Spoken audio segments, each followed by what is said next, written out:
मुकेश ने इस घोटाले में इतनी अंदर तक सेंध लगाई थी कि रिपोर्ट सामने आते ही छत्तीसगढ़ सरकार ने एक कमेटी का गठन कर इस पूरे प्रोजेक्ट पर ही जांच बैठा दी।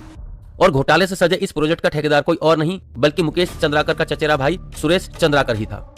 एक पुलिस अधिकारी के घर का 10वीं फेल रसोईया बड़े बड़े रसूखदारों के दम पर न सिर्फ कॉन्ट्रैक्टर बन गया था बल्कि 2021 में उसने अपनी शादी में 10 करोड़ से भी ज्यादा रुपए फूंक डाले थे।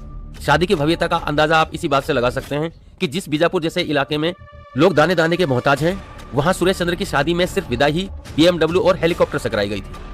अपने अच्छे पॉलिटिकल कॉन्टैक्ट और उनकी सांठगांठ से सुरेश ने कई सरकारी टेंडर हासिल कर करोड़ों के घोटाले किए और अकूत संपत्ति हासिल की। लेकिन मुकेश की तैयार की गई एक रिपोर्ट ने उसे न सिर्फ बीजापुर की जनता बल्कि पूरे देश के सामने उसे नंगा खड़ा कर दिया।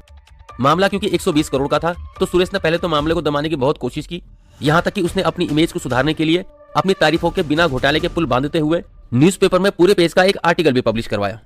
लेकिन मुकेश की रिपोर्ट की आग इतनी ऊंची थी कि सुरेश का कोई भी टोटका काम नहीं आया और इसी के चलते सुरेश ने मुकेश का मुंह हमेशा बंद करने के लिए उसे खत्म करने की साजिश रच डाली।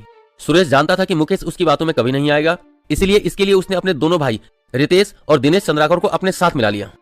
हम सिक्किम में हैं, एक जन्नत से निकल के दूसरे जन्नत में आए।